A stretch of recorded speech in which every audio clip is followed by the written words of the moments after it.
కట్టమైసమ్మ ఆలయ ఘటనని ఖండించిన గోషామహల్ ఎమ్మెల్యే రాజాసింగ్.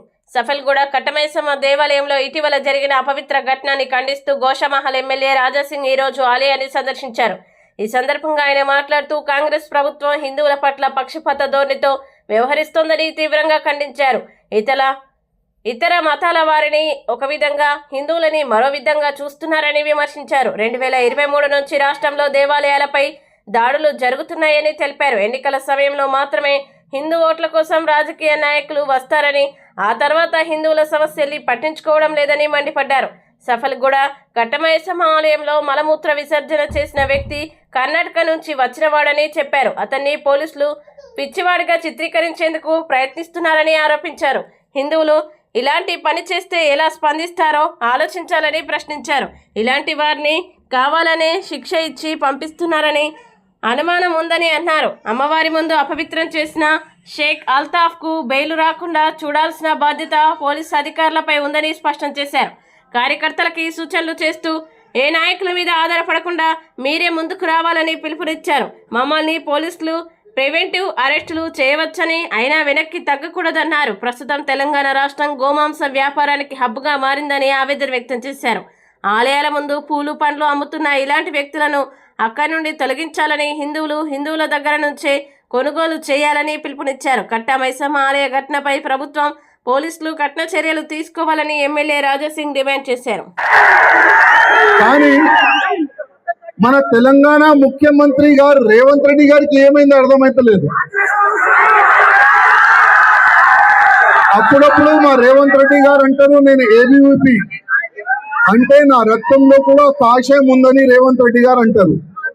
ఇప్పుడు మా రేవంత్ రెడ్డి గారు ఇంత పెద్ద అపవిత్రం జరిగింది కట్టమైసమ్మ గుడి ప్రాంగణంలో, మలమూత్రం ఒక ఫాల్తుగాడు వేసిండు. దానిపైన ఒక చిన్న మెసేజ్ కానీ, ఒక చిన్న మెసేజ్ కూడా మీది రాలేదంటే అది చాలా దురదృష్టం.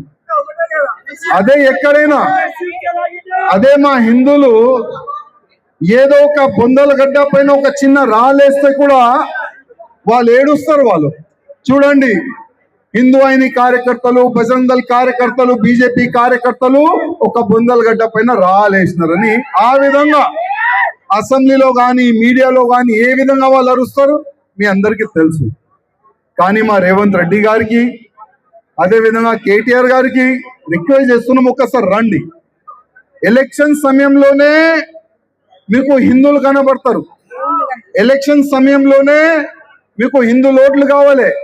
కానీ అదే హిందువులు పవిత్రమైన హిందువులది గుడి పైన ఇంత పవిత్రమైన అపవిత్ర జరిగితే అసలు ఒక చిన్న స్టేట్మెంట్ కూడా లేదు. అది చాలా దురదృష్టం తమ్ముళ్ళారా. కానీ ఒక్క మాట మా కార్యకర్తలకి చెప్పనీకి వచ్చినాను. ఓకే, ఆ అల్తాఫ్ తప్పు పని చేసిండు. మన హిందూ అయిన కార్యకర్తలు, బజరంగ్ దళ్ కార్యకర్తలు ఆయనకి తన్ని పోలీసు వాళ్ళకి ఇస్తున్నారు. కానీ మా పోలీస్ అధికారులకి నా ఒక నివేదిక, మీరు ఆయన పైన మంచి సెక్షన్లు వేసినారు, మీరు వాళ్ళకి రిమాండ్ చేసినారు. ఆయనకి బెయిల్ రాకుండా చూసే బాధ్యత మీ పైన ఉందని మా పోలీస్ అధికారులకి నేను రిక్వెస్ట్ చేస్తున్నా. ఎందుకంటే మా పైన కూడా ఫేక్ కేసులు వేసి జైలుకి పంపిస్తారు మాకు. అప్పుడు మాకు బెయిల్ రావద్దని పిటిషన్లు గతంలో మీరు వేసినారు.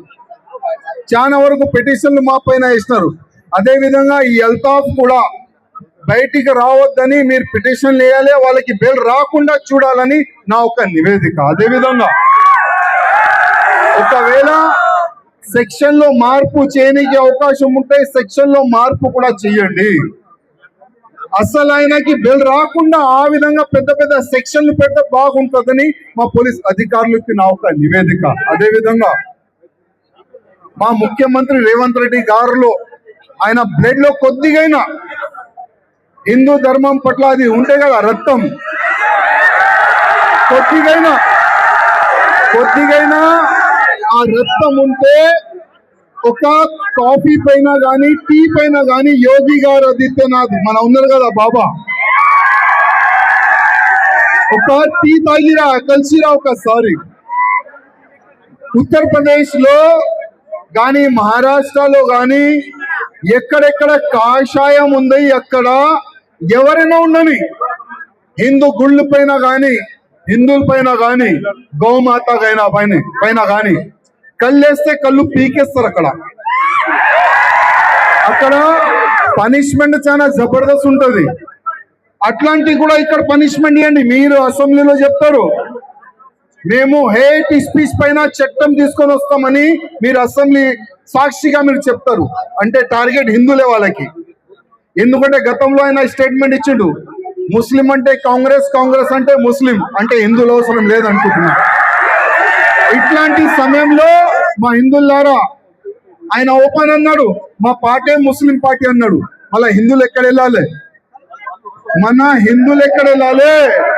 అందుకోసం మా హిందూ కార్యకర్తలకి రిక్వెస్ట్ చేస్తున్నా, మీరు ఒక్కటి ఉంటే మనం ఏదైనా సాధించవచ్చు. ఇది ఇరిగిపోతుందంట, కొద్దిగా వెనుకబోండి, ఇరిగిపోతే కింద పడతాం మనం. నాకు క్యాచ్ చేస్తాం మా కార్యకర్తలు. మీ పరిస్థితి చూసి, అందుకోసం కార్యకర్తల ద్వారా మనం ఒకటి ఉండాలి. ఇంకోటి ఒక మాట సీరియస్, ఏ నాయకుల పైన మీరు ఆధారం ఉండకండి. ఏ నాయకుల పైన మీరు ఆధారం ఉండకండి. ఎందుకంటే ఇట్లాంటి సిచ్యువేషన్ వస్తే ఫస్ట్ నాయకులకే హోజరీ చేస్తారు మా పోలీసు వాళ్ళు. మేము ఇక్కడ వరకు ఎట్లా వచ్చినామది మాకే తెలుసు. దాదాపు మా కూడా ఆ పనికి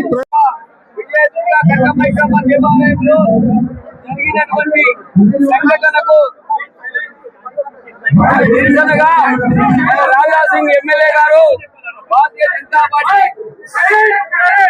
యొక్క మన దేవాలయాన్ని ఈ నిరసన జరపడానికి మన అన్ని మద్దతులు ఏవైతే ఉందో దాని విషయంలో వాళ్ళు దేవాలయాన్ని మన గురించి హిందూ దేవాలయము హిందూ సంప్రదాయాల గురించి వారు మనతో నిరసన చేస్తున్నారు. ఓకే, 10వ తేదీ సాయంత్రం 9 గంటలకి అల్తాఫ్ అని ఒక వ్యక్తి కర్ణాటక బీదర్ లో ఉండేది. ఆయన ఇక్కడ బతుకనీకి వచ్చిండు. బతుకండి, అభ్యంతరం లేదు. కానీ మా కట్టా మైసమ్మని టార్గెట్ చేసి కట్టా మైసమ్మ గుడి ప్రాంగణంలో మలమూత్రము ఆయన వేస్తుండు. అప్పుడే ఏబీపీ కార్యకర్తలు, బజరంగ దళ్ హిందూ అని కార్యకర్తలు చూసి ఆయనకి పట్టుకొని పోలీసు వాళ్ళకి ఇచ్చినారు. ఇది ఒక్క టెంపుల్ టార్గెట్ కాదు. కాంగ్రెస్ గవర్నమెంట్ వచ్చిన తర్వాత ప్రత్యేకంగా మా హిందూ గుళ్ళకే టార్గెట్ చేస్తున్నారు. నేను గవర్నమెంట్ కి ఎందుకు టార్గెట్ చేస్తున్నా అంటే, రేవంత్ రెడ్డి గారు మీరు మర్చిపోయినారేమో, ఇక్కడ నుంచే మీరు ఎంపీగా గెలిచినారు, ఇక్కడ నుంచే మీరు అసెంబ్లీ వెళ్ళినారు, ఇక్కడ నుంచే మీరు ముఖ్యమంత్రి కూడా అయినారు. కానీ మీరు ఇదే పార్లమెంట్ నుంచి గెలిచిన తర్వాత కనీసం కట్టా మైసమ్మ ప్రాంగణంలో అపవిత్రం జరిగింది, దానిపైన ఒక చిన్న స్టేట్మెంట్ కూడా లేదు. దురదృష్టం. రాజకీయం చెయ్యండి. ఏ విధంగా ఆ నాస్తికుడు కేటీఆర్ రాజకీయం చేస్తాడు, మీరు కూడా చేయండి, నో ప్రాబ్లం. కానీ మీకు ఏ విధంగా ముస్లిం ఓటేస్తారు, అదే విధంగా హిందువులు కూడా మీకు ఓటేస్తారు. ఎక్కడైనా గుళ్ళు పైన దాడు కానీ, హిందువుల పైన దాడు కానీ జరిగితే కనీసం ఒక ముఖ్యమంత్రిగా మీరు స్టేట్మెంట్ ఇవ్వాలి, అది మీ బాధ్యత. కానీ 10వ తేదీకి ఇంత అపవిత్రం జరిగింది. ఇవాళకే 4 డేస్ అయిపోయింది. ఈ 4 days లో ఒక చిన్న స్టేట్మెంట్ కూడా మీ నుంచి కానీ, మీ ఎమ్మెల్యేస్ నుంచి కానీ, ఎవరి నుంచి కానీ ఒక చిన్న స్టేట్మెంట్ కూడా రాలేదంటే అది చాలా దురదృష్టం. అదేవిధంగా మేము పోలీస్ అధికారులకి రిక్వెస్ట్ చేస్తున్నాము, అల్తాఫ్ కి మీరు అరెస్ట్ చేసినారు, జైలు కూడా పంపిస్తున్నారు. ఆయనకి బెయిల్ రాకుండా చూసే బాధ్యత మీది ఉన్నది. ఎందుకంటే ఆయనకి ఒకవేళ బెయిల్ వస్తే మా హిందువుల చేతికి దొరికితే మళ్ళీ ఏమవుతుంది ఒకసారి మీరు ఆలోచన చేసుకోండి. అందుకోసం ఆయన ఫ్యామిలీ నుంచి బెయిల్ పిటిషన్ వేస్తే మీరు కూడా కౌంటర్ పిటిషన్ వేసి ఆయనకి బెయిల్ అంత తొందరగా రాకుండా చేసే బాధ్యత మా పోలీస్ అధికారులు ఉందని మా పోలీస్ అధికారి కూడా రిక్వెస్ట్ చేస్తున్నారు. అదేవిధంగా ఈ గుడి పక్కనే అయినా కొత్తిమీర పుదీనా ఏదో ఆయన అమ్మేది అంట, ఆయన రిలేటివ్ వాళ్ళు. ఎక్కడ కూడా మా హిందూ గుళ్ళు ఉంటే ఆ గుడి సరౌండింగ్ కొబ్బరికాయ కానీ పూలు కానీ ఎవరైనా అమ్మే వాళ్ళు ఉంటే అది హిందువులే ఉండాలి.